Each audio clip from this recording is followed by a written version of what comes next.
We're happy to report that, there is damage. As we reported last night, there were a number of structure fires. There were gas leaks. The power was out for a majority of the communities.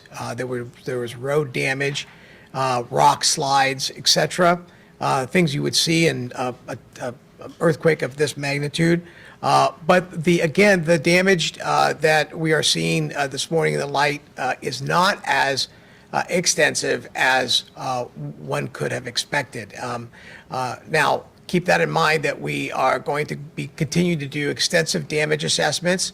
Will require a detailed review. And for those individuals and homes and the local governments that are continuing to respond, all assets continue to be provided, both fire and rescue, urban search and rescue, law enforcement, mutual aid assets continue to be made available and are engaged throughout the region.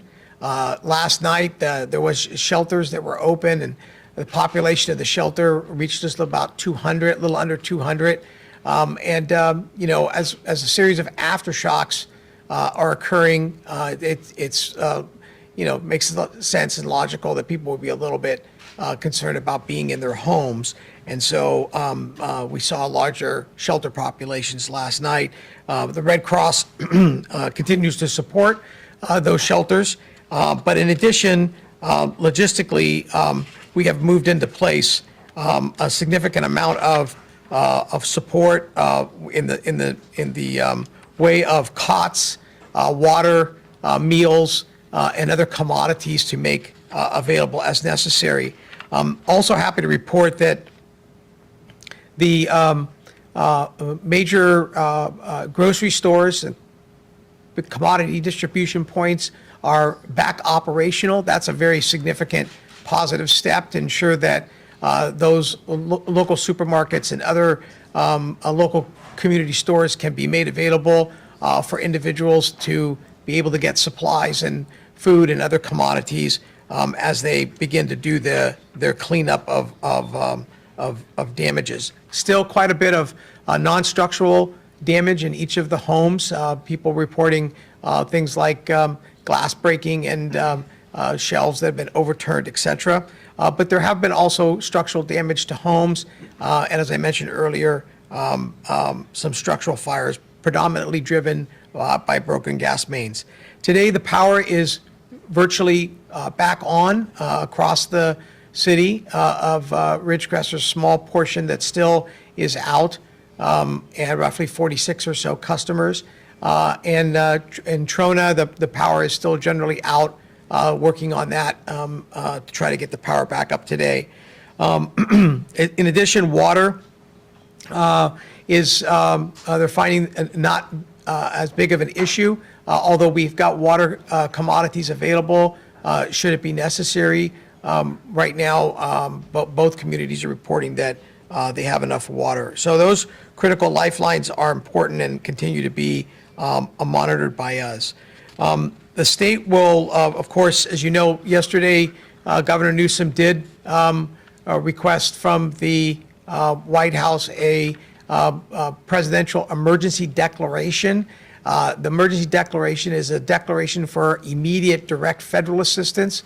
That allows us to turn to our federal partners and get life-saving assets.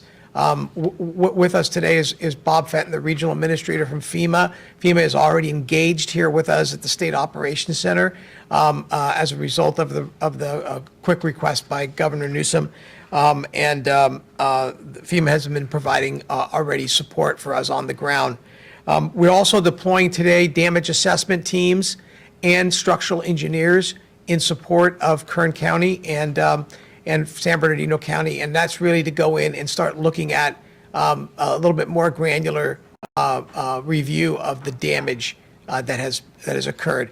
That helps us to build what are we looking at like in total losses, destroyed, damaged, major, minor, to be able to put that information together to make the request for a major disaster declaration.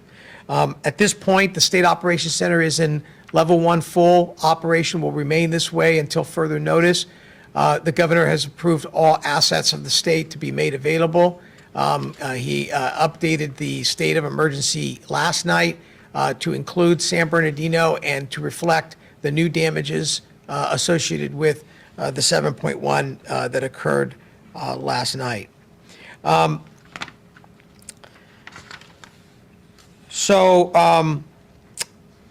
Today, our effort is really going to be to continue to work with both San Bernardino and Kern County, and of course the cities, the town of Trona and the city of Ridgecrest, have had, again, further discussions with the elected leaders and the operational folks, police chiefs and fire chiefs in both communities this morning. That link is that communication link is working very well. Communications overall from cell capability and other communications modalities are working well, and that's also positive. And you'll hear a little bit in a minute that while we've had a significant amount of impact to our roads last night, throughout the night, Caltrans did an unbelievable job in working to get roads patched and fixed and rock slides cleared.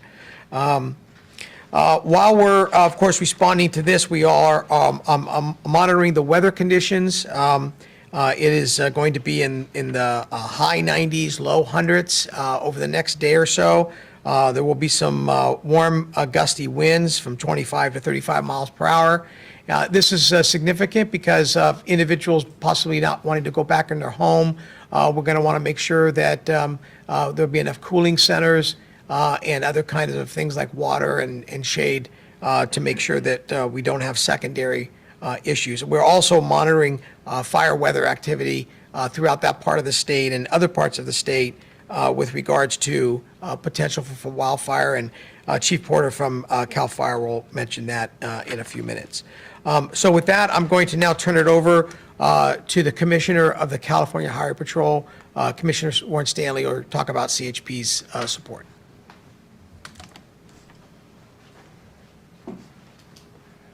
Thank you, Director Ghilarducci. As far as the CHP, we have approximately 68 personnel assigned to this incident. Started out, most of them were escorting some of the big rigs that are carrying supplies up to the Ridgecrest, Trona area.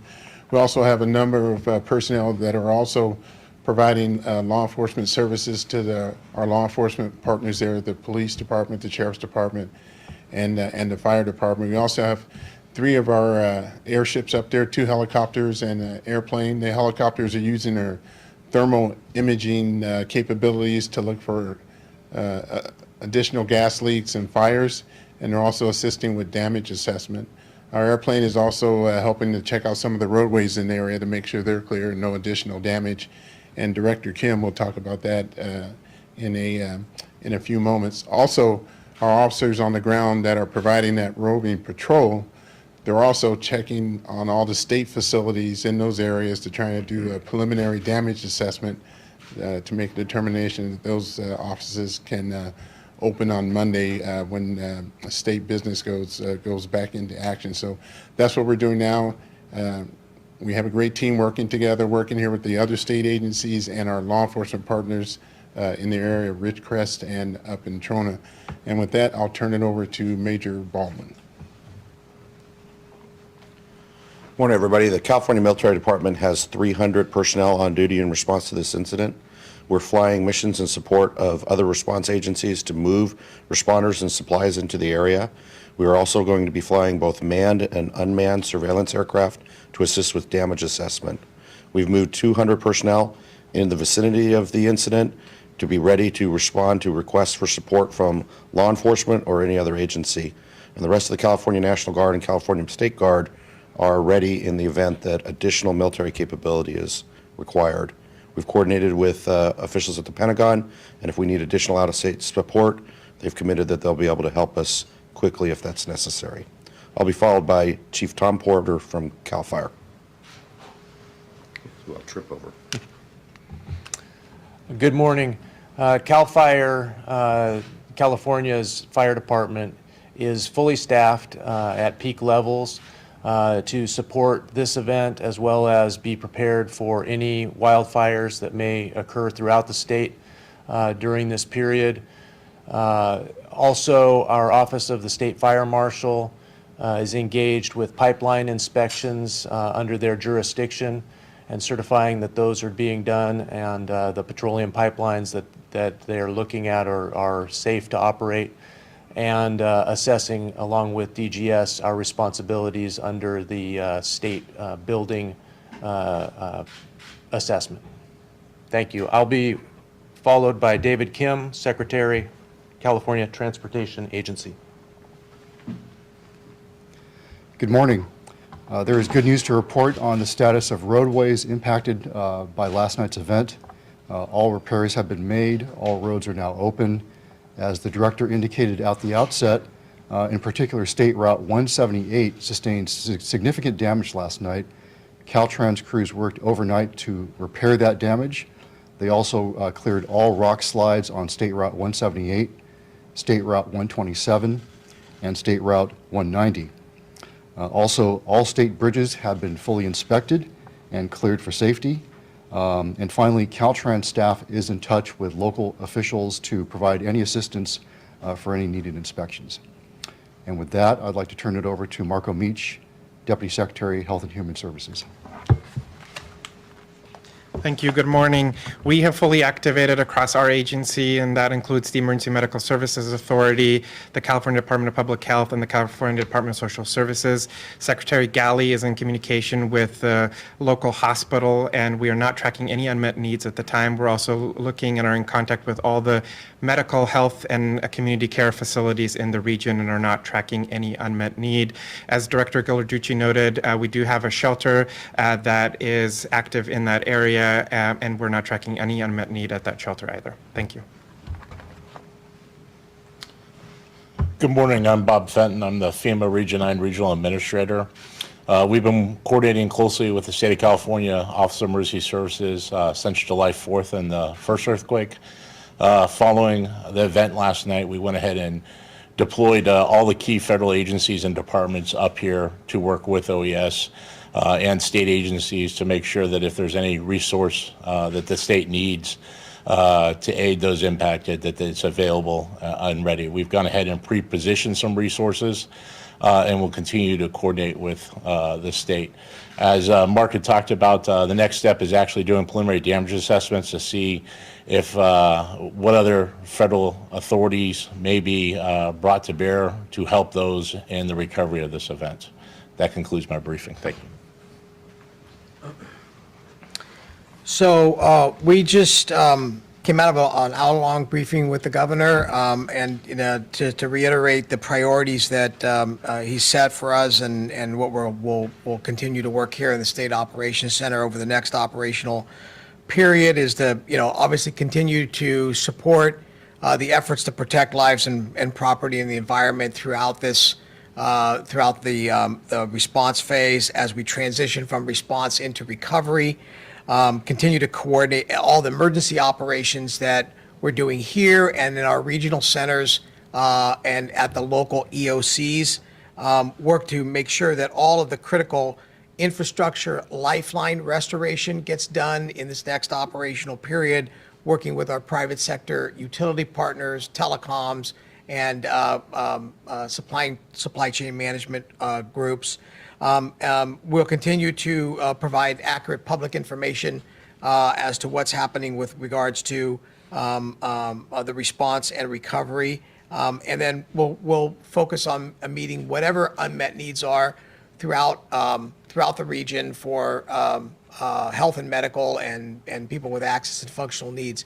Let me just say also that as we transition to recovery today, it's sort of two things happening. We're still responding, but we're moving into place these assets that really can focus on determining the total amount of damage, and so that we can really start to work progressively to get individuals and the community back up in the normal way of life. So that is going to be a big focus and we will probably, as the operational period goes on into tonight, tomorrow, you'll see some transitioning of response resources being demobilized and different resources being activated to be able to cover the various kinds of needs that will take place. And so the State Operations Center here with all the state and federal and private sector resources will remain fully activated until further notice. With that, happy to answer any questions. Do you have any details on the number of injuries and the severity of those? I don't have the final number of injuries. We do know that there were a number of injuries, and but most of them I would characterize in the minor to moderate level, and no report of any fatalities. So I think we're very lucky there, and happy there wasn't anything worse.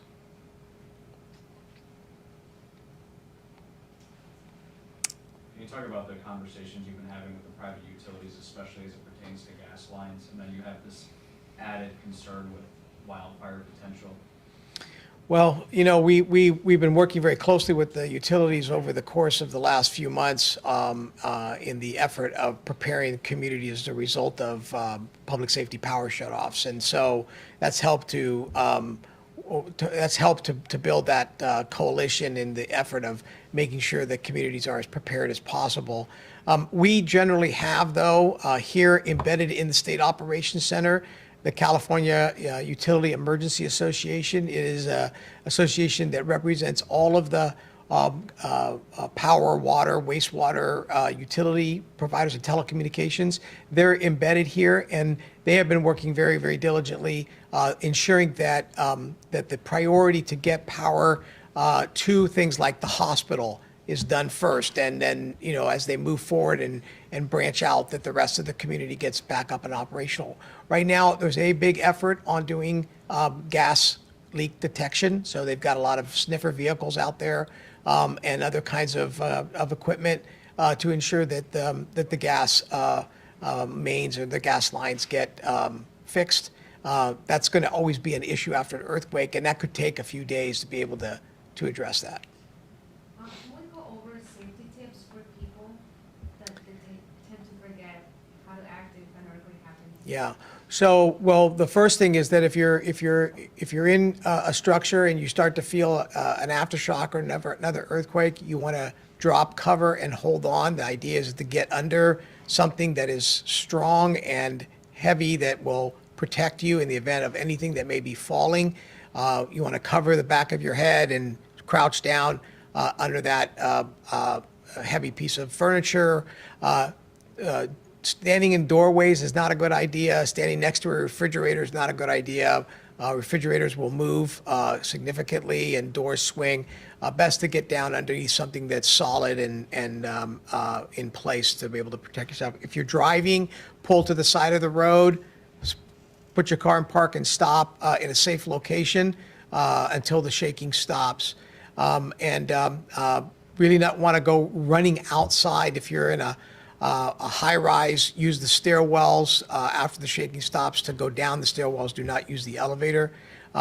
Be cognizant of things like glass that may be on the ground or falling glass above you if you do go outdoors. Important to have you know, an emergency kit and some supplies.